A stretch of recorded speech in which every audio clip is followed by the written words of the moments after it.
Di beberapa masjid kita lihat begitu banyak larangan-larangan, seakan-akan pengurus masjid adalah tuan daripada masjid. Anak-anak tidak nyaman di masjid, orang tua tidak nyaman di masjid. Hadirin sekalian, mall buka 24 jam, hotel buka 24 jam, tapi masjid tidak buka 24 jam. 1 juta masjid ini harusnya menyumbang begitu banyak kebaikan bagi Indonesia.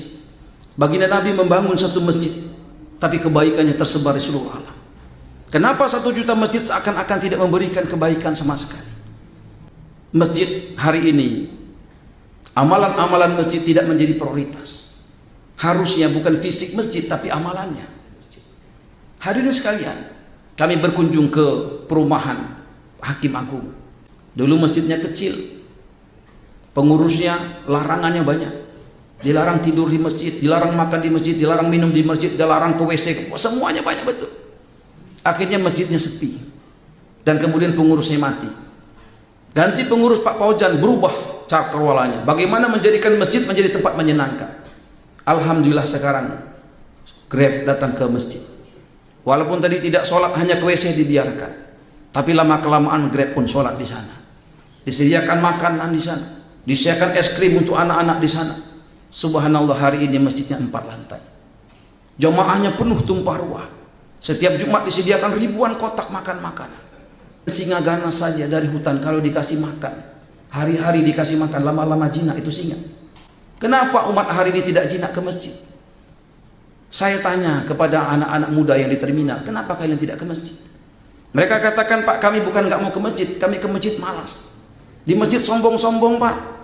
Imam masjidnya sombong, jamaahnya sombong, pengurus masjidnya sombong, nggak ada senyum di masjid. Kalau di terminal ini, Pak, kami 1 gelas kopi bisa sama-sama.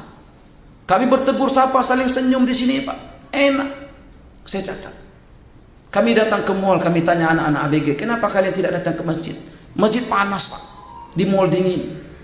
Di masjid tidak ada senyum. Di mall walaupun satpamnya nampak bengis, kumis tebal, tapi senyumnya manis. Kami tanya anak-anak yang kemudian nongkrong di PlayStation, kenapa kalian tidak ke masjid? Pak, kami di masjid sering dimarahi, Pak. Kami diusir di masjid. Jadi kami lebih senang main PlayStation di sini. Di sini dikasih teh botol dingin, Pak. Hadirin sekalian, kami catat dan kita programkan agar kemudian terjawab bahwasanya masjid adalah rumah Allah, masjid tak menjadi tempat yang paling menyenangkan di muka bumi. Maka alhamdulillah preman-preman kita undang datang untuk makan ngopi di masjid. Mereka tidak sholat, kita biarkan. Hari kedua begitu, lama-kelamaan mereka nggak aneh hati, kemudian sholat. Lama-kelamaan kita ajak juga itikaf mereka, ajak mereka memikirkan agama, ajak mereka mengusahakan agama dari masjid ke masjid, dari kampung ke kampung.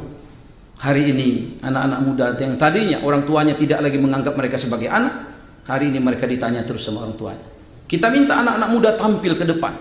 Mantan-mantan preman tadi dengan tatonya tampil ke depan membaca kitab. Mereka katakan, Pak, saya nggak bisa bahasa Arab. Enggak usah dibaca Arabnya. Saya juga nggak ngerti bahasa Arab. Udahlah, kamu baca yang kamu ngerti aja, bahasa Indonesia aja. Maka dia baca padilahnya sholat, bahaya meninggalkan sholat. Belum dibaca preman ini menangis, Pak. Tato kiri, tato kanan, menangis.